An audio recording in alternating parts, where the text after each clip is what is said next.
El policía, escrito por Anaís Veloz. Historias macabras para no dormir. Hola, quisiera relatar mi historia. Solo pido por favor que sea de forma anónima, ya que quiero evitar poner en riesgo la vida de mi familia o la mía. Gracias por su comprensión. Yo era policía judicial. Mejor dicho, era un muy buen trabajo, aunque tenía sus riesgos, pero la buena paga lo hacían que valiera la pena. Andando de rondín como a la 1:30 de la mañana, nos piden que vayamos a un domicilio con calidad de urgencia, ya que iríamos a reventar una vivienda que usaban como casa de seguridad. Nosotros usamos el término de reventar al hecho de entrar a la casa señalada usando la fuerza.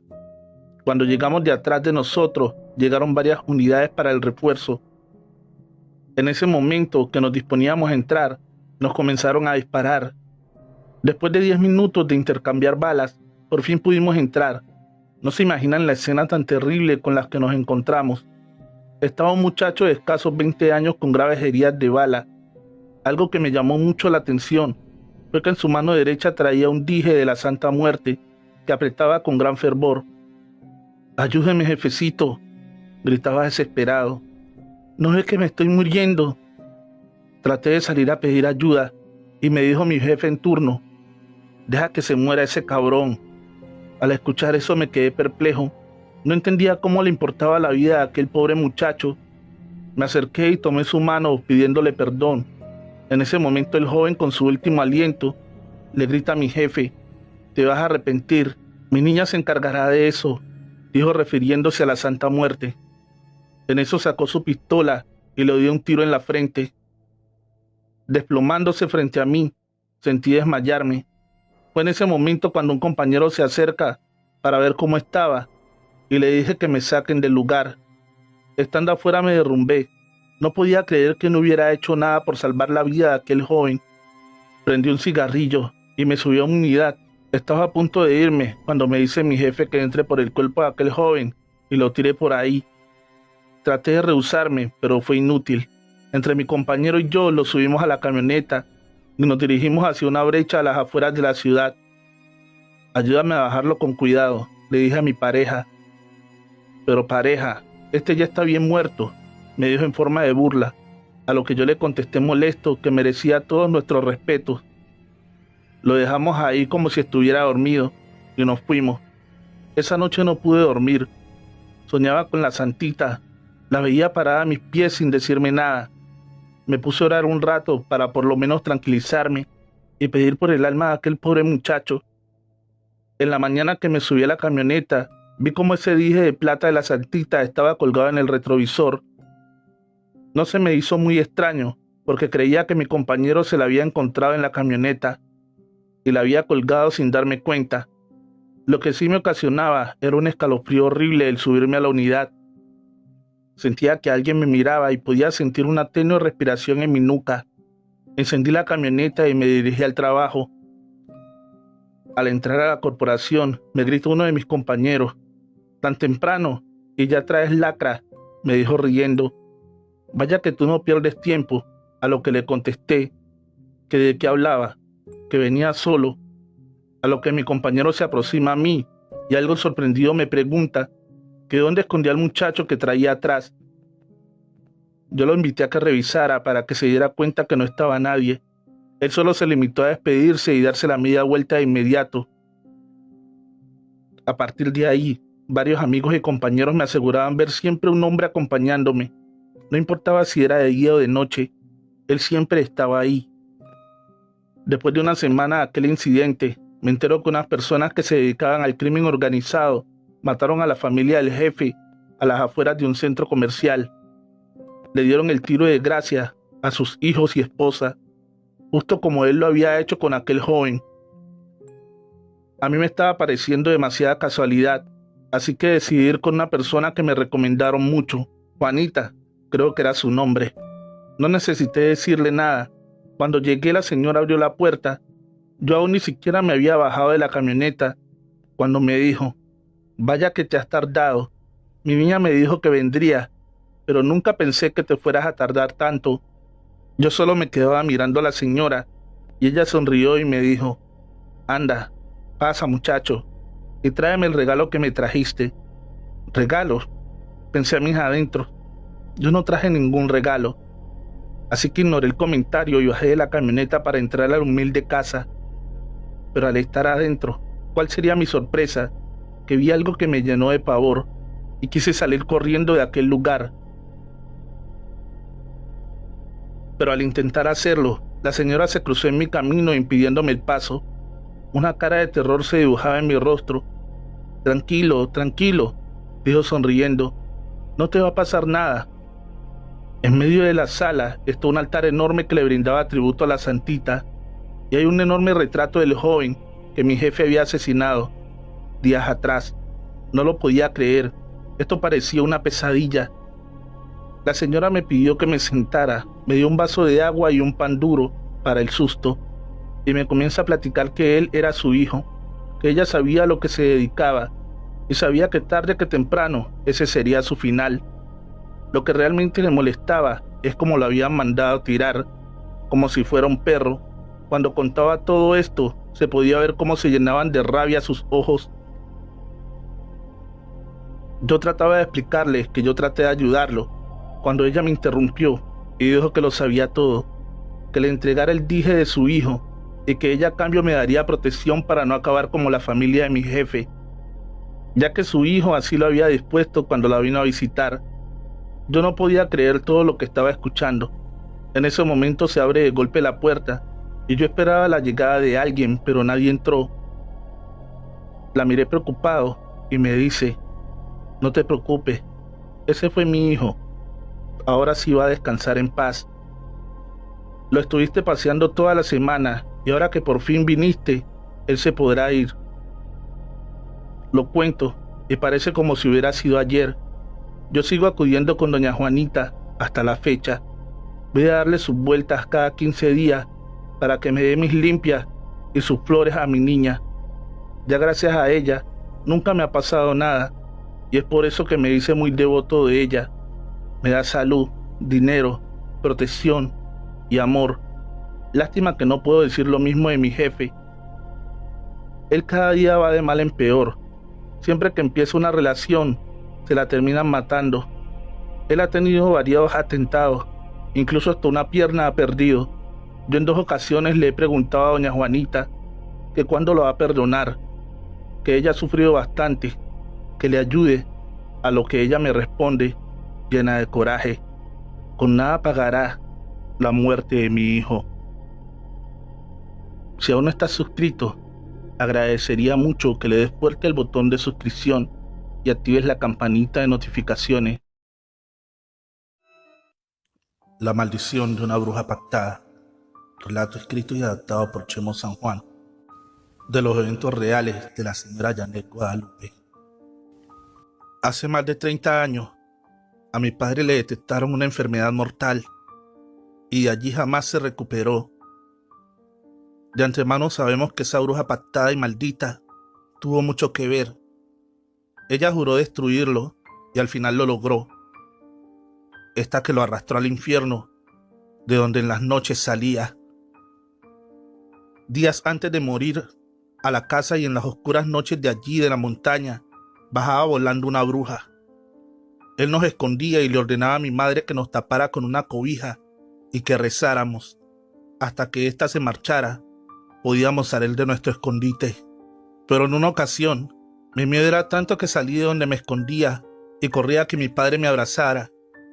Y allí de frente a esta horripilante bruja pactada de Satanás. Era fea, con garras y dientes afilados, y su olor era repugnante. Además que tenía la piel carcomida, como si tuviera lepra o una infección. En su juventud este ser fue novia de mi padre, pero al enterarse que ella trabajaba la magia negra y chupaba a niños, optó por terminar la relación días antes de la boda, y de allí conoció a mi madre, y abandonó a esta mortal bruja, quien lanzó sobre él una maldición, al grado que ésta cobraría efecto el día que mi padre muriera espiritualmente. Nosotros no teníamos paz. Por un lado mi padre muriéndose y por el otro vivíamos acosados por esta bestia nocturna chupaniños, hasta que se llegó la fecha y mi padre falleció. Para ese entonces yo tendría 7 años y mis hermanos 5 y 3 años. Con un nudo en la garganta le dimos cristiana sepultura y comenzamos a entender que él jamás volvería. Pero estábamos en un error. Eso era el principio de esta aterradora pesadilla. En la noche que mi padre murió, mi madre sintió en la madrugada cómo le jalaron los pies.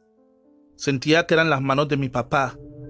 Ella asustada rezó, pero nadie le creyó. Mi hermano menor en esa semana veía cómo un extraño hombre caminaba en círculos afuera de la casa y asustado le avisaba a mi madre. Mami, mami, allí afuera hay un hombre muy raro, se parece a mi papi, pero este trae cola, barba y cuernos y además alas para volar, pero allí algo le impide entrar a la casa, mami.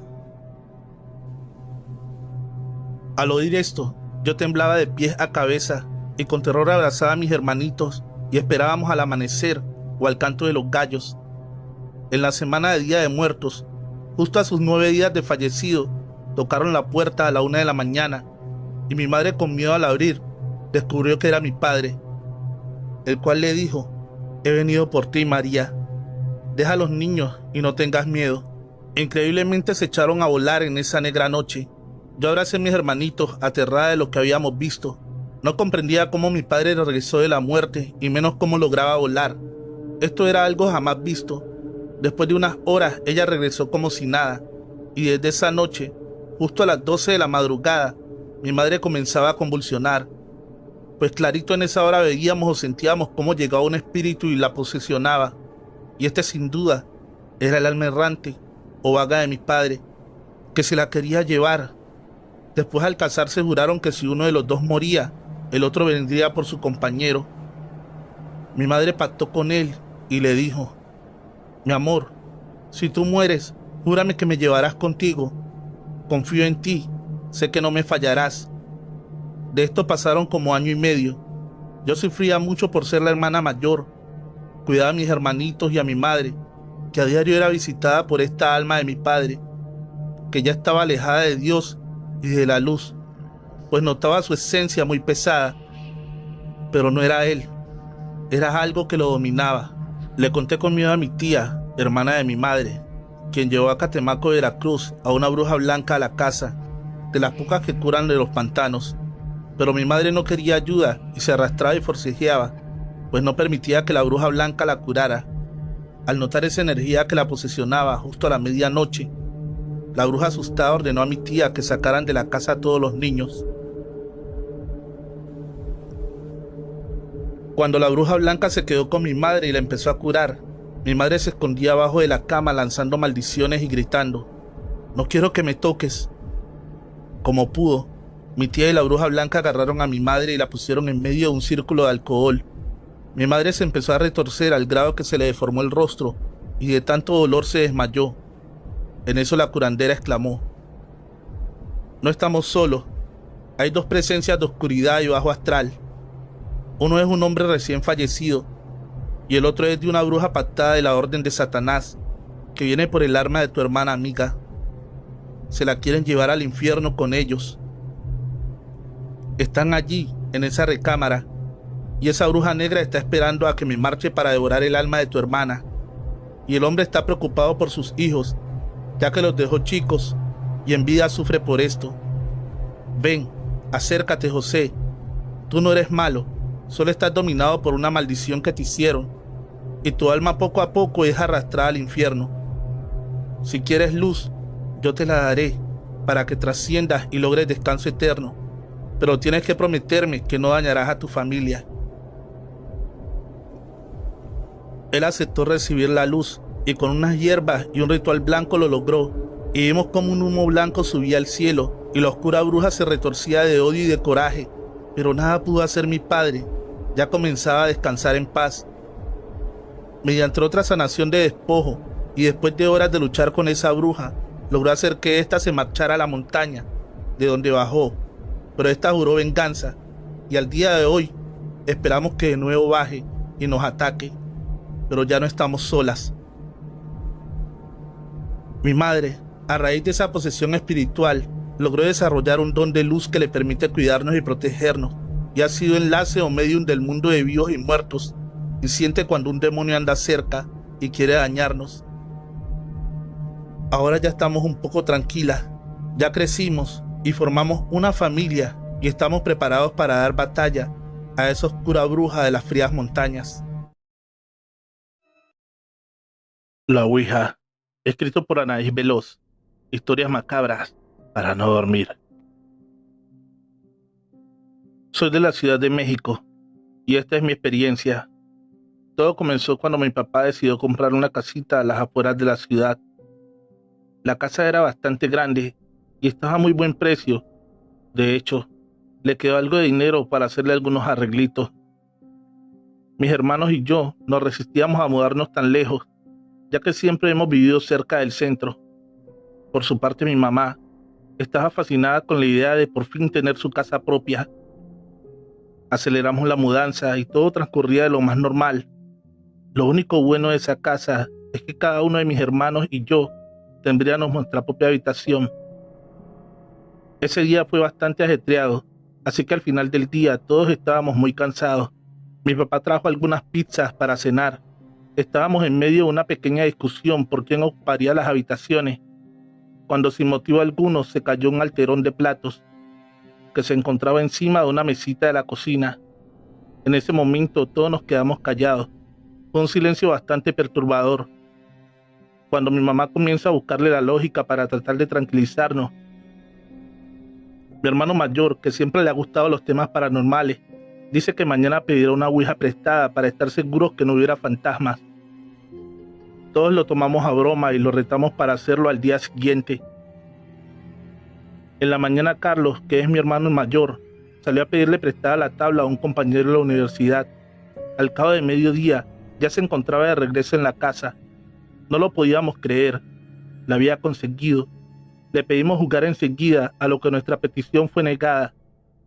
No lo usaríamos hasta que estuviéramos todos. Ese fue el trato. Por la noche que llegó mi papá, ya teníamos todo listo para empezar. Nos sentamos alrededor de la tabla, mis dos hermanos, mis padres y yo. Dijo que papá y él lo harían primero. Colocaron sus dedos sobre el triángulo y empezaron a preguntar que si se encontraba alguien en la habitación.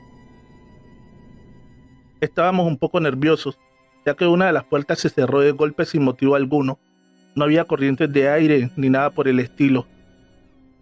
Preguntamos nuevamente sin obtener respuesta, a lo que mi padre, ya enfadado, nos dijo que nos fuéramos a cenar, que aquí no había nada de fantasma. Pero en cuanto quitó los dedos del triángulo, comenzó a moverse tan velozmente que fue imposible leer lo que decía. Mi hermana, asustada, aventó la tabla al suelo. ¿Qué demonios fue eso?, Carlos preguntó. Mi papá, molesto, creyendo que mi hermano lo había hecho. No lo sé, dijo muy asustado. Eso es solo que no dejaba de moverse y no supe qué hacer. Entonces mi madre la levantó del suelo y comenzó a preguntar: ¿hay alguien en este momento con nosotros?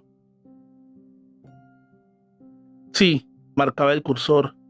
Todos nos mirábamos y preguntábamos: ¿por qué a mamá? Y a Carlos sí le contestaba: ¿necesitas que te ayudemos a ver la luz?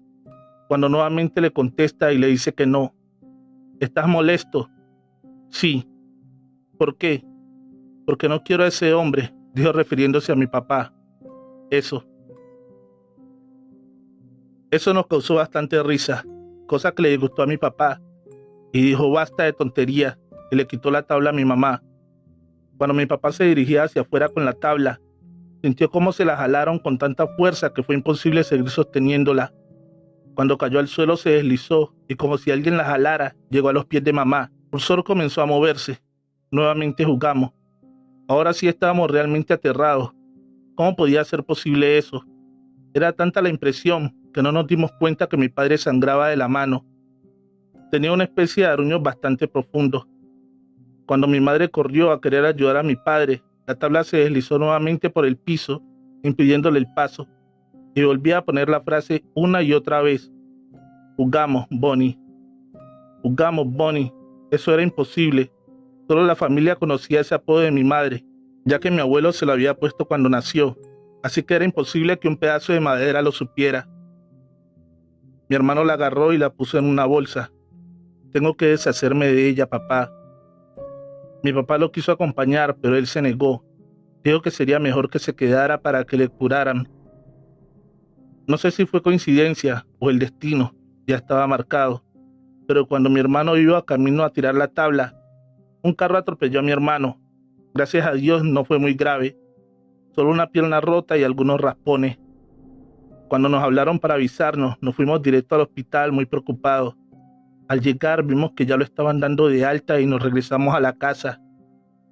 En el camino solo hablamos de que a pesar del accidente, algo bueno salió de eso.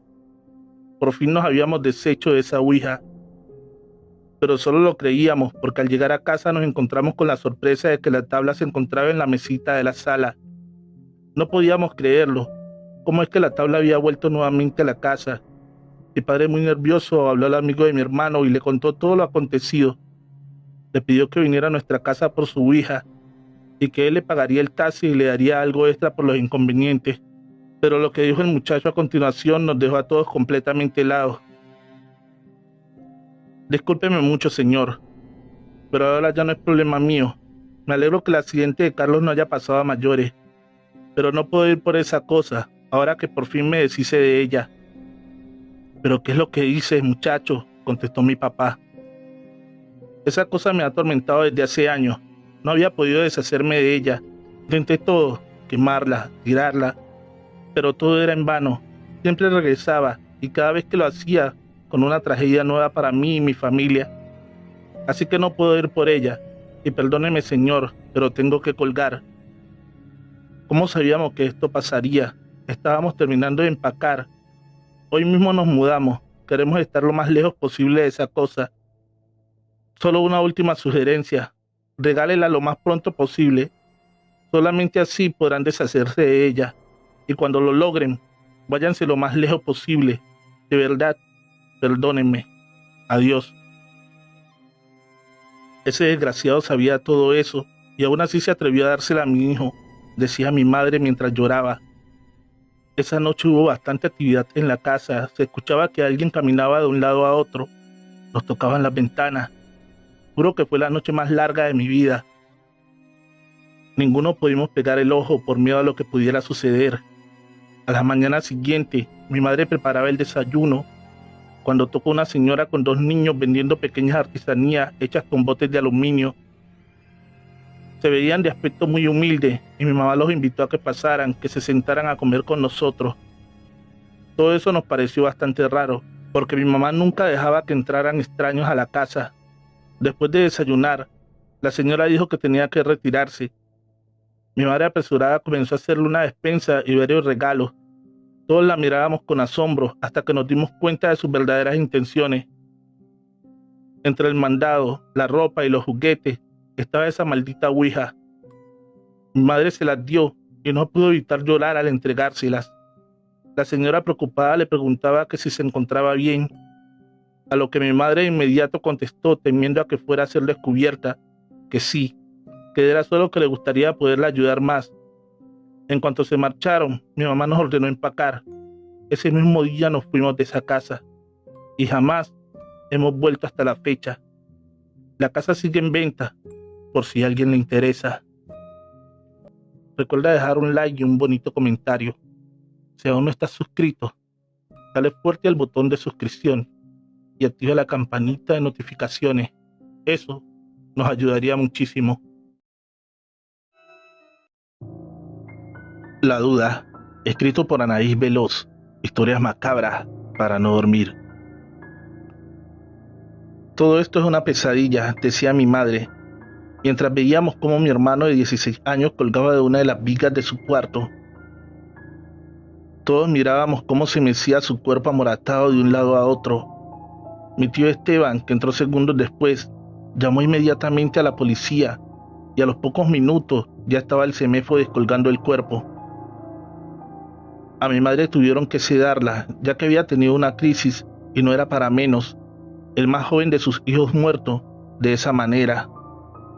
La policía comenzó a preguntarnos que si él usaba drogas, que si tenía problemas, que si era depresivo, pero todas las respuestas fueron negativas. Mi tío Esteban nos estuvo ayudando con todo lo del funeral, ya que mi madre aún estaba en shock y mi padre, bueno, él estaba bastante nervioso, al igual que María, la esposa de mi tío Esteban. Después del funeral y el novenario, nos sentamos a platicar lo ocurrido ese día, ya que aún quedaban muchas dudas de lo acontecido. Nos sentamos en la sala, mi mamá, mis 2 hermanos, mi tío Esteban, su esposa, mi papá y yo. Lo que todos recordábamos que ese día mi tío nos había llevado a mi mamá y a mí a casa de la abuela.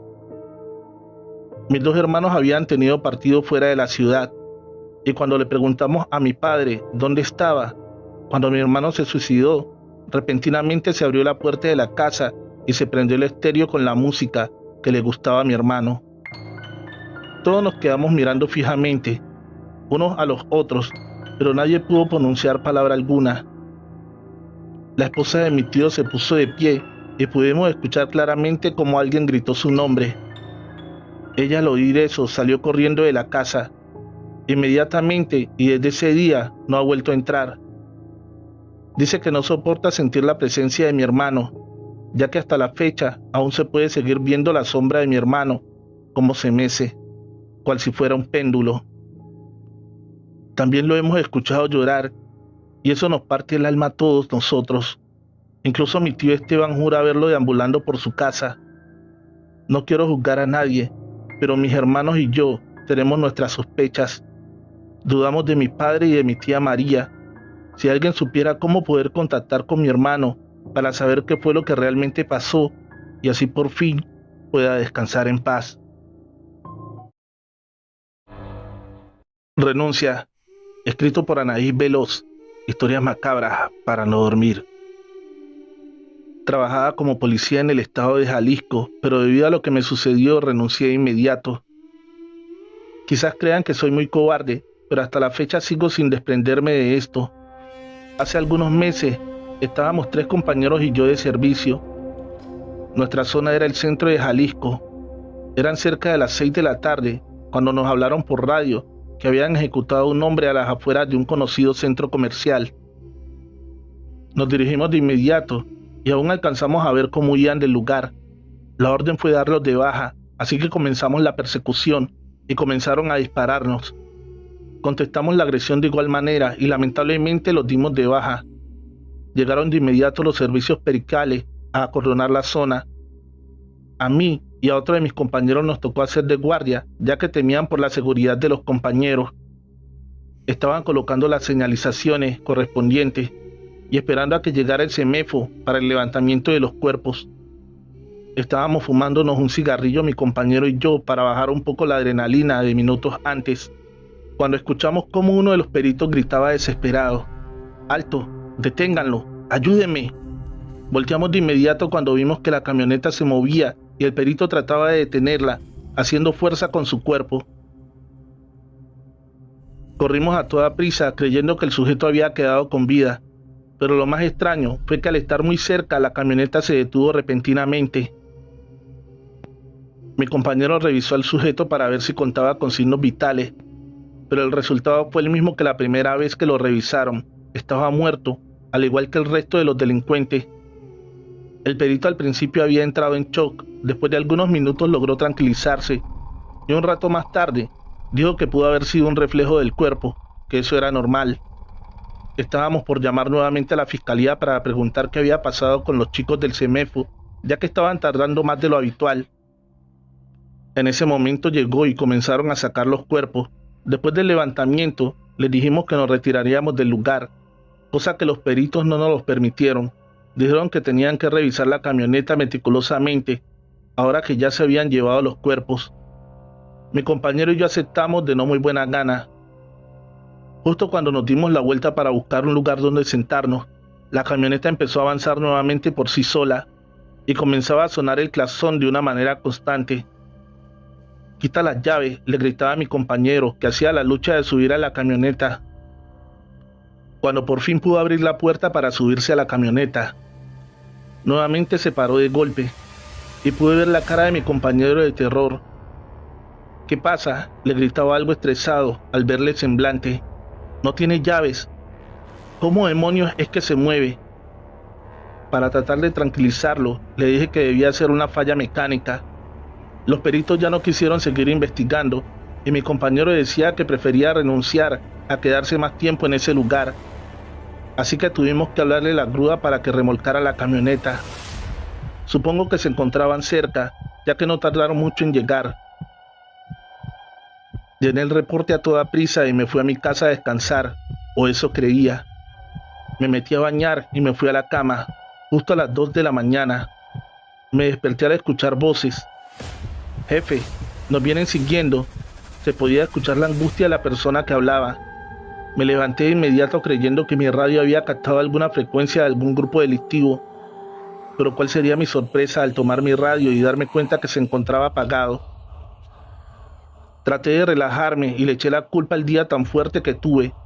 Me hice un té y me volví a dormir, pero después de aproximadamente media hora, nuevamente se volvió a escuchar lo mismo. Jefe, nos vienen siguiendo, nos tienen rodeados. Juro que pude escuchar los balazos. Se escuchaba todo eso tan real como si la balacera estuviera sucediendo en mi habitación. No pude más, los nervios me estaban ganando. Así que tomé mi arma y las siguientes horas estuve viendo la TV para evitar quedarme dormido. No entendía nada de lo que estaba pasando, así que al llegarse la hora de irme a trabajar, estaba bastante cansado y paranoico. Al llegar a la fiscalía, me encontré con mis compañeros que no se veían mejor que yo. No me dijeron nada, pero podía notar su nerviosismo, ya que yo me encontraba igual. No aguanté más y me acerqué a uno de ellos. Le comencé a platicar todo lo que había pasado la noche anterior y pude ver un poco de alivio en su rostro. Entonces no solo me pasó a mí, decía, un poco aliviado. Creí que solo yo lo escuchaba, pero mis hijos y mi esposa también lo escucharon. Creíamos que nos estaban balaceando la casa. Incluso pedí refuerzos, dijo algo avergonzado. Estábamos muy entrados en el tema cuando nos interrumpió el encargado del corralón, donde habíamos mandado la camioneta. A ustedes los quería ver. Necesito la autorización para poder desconectarle la alarma y el calzón a la camioneta, ya que toda la noche estuvo sonando ese bendito mueble. Le firmamos la autorización y se retiró tranquilo. Nos mandaron llamar para decirnos que los otros 2 de nuestros compañeros habían presentado su renuncia muy temprano, y la corporación quería saber si habíamos recibido alguna amenaza hacia nosotros o algún miembro de nuestra familia. Salimos a nuestra guardia como todos los días. Decidimos dejar a un lado lo que había pasado la noche anterior y seguir como si nada pasara. Pero después de un rato, los radios comenzaban nuevamente, la misma voz, las mismas palabras. Solo sé que esta vez se escuchaba una segunda voz. No me quiero morir, repetía una y otra vez.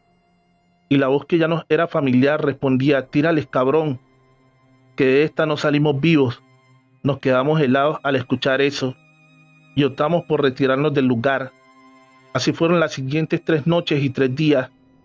El cuarto día nuevamente se volvió a presentar el encargado del corralón. Fue directamente con mis superiores y pidió autorización de subastar la camioneta, a lo que mis jefes se opusieron de inmediato, ya que aún no se cumplía el tiempo para hacerlo. Él, un poco molesto, le dijo que desde que habían llevado esa camioneta, muchas cosas raras estaban pasando. El primer día no dejaba de sonar, creíamos que era alguna falla, pero llevamos un eléctrico y el ruido seguía.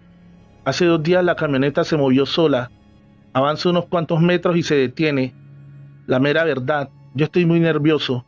O me autoriza la subasta, o ahora mismo le presento mi renuncia. Al verlo tan decidido, no tuvo más opción que saltarse algunos seguimientos y firmó. Creímos que con eso se acabaría nuestro calvario, pero no fue así. Antes de renunciar, supe que la camioneta la han vendido 4 veces. Mismas veces que la han ido a regresar. Todas las personas dan el mismo motivo. Dicen que la camioneta está embrujada. Incluso ya le han echado agua bendita. Pero ni así dejan de pasar cosas. Lo mismo pasa con nosotros día tras día y noche tras noche. Esa gente se manifiesta. Muchos creerán que lo tenemos merecido porque dicen que somos asesinos con licencia, pero no es así. En este caso, yo a raíz de esto acudo a que me hagan limpia y cada día me encomiendo más a Dios. Gracias. Hemos llegado al final de este episodio. Agradecería mucho que dejaras un comentario y tu pulgar arriba. Si aún no estás suscrito, dale fuerte al botón de suscripción y activa la campanita de notificaciones. En el comentario fijado también estaré dejando el link del correo del canal para que puedas enviar tu relato y así sea narrado. Feliz noche, trovadores, amantes de cuentos de terror.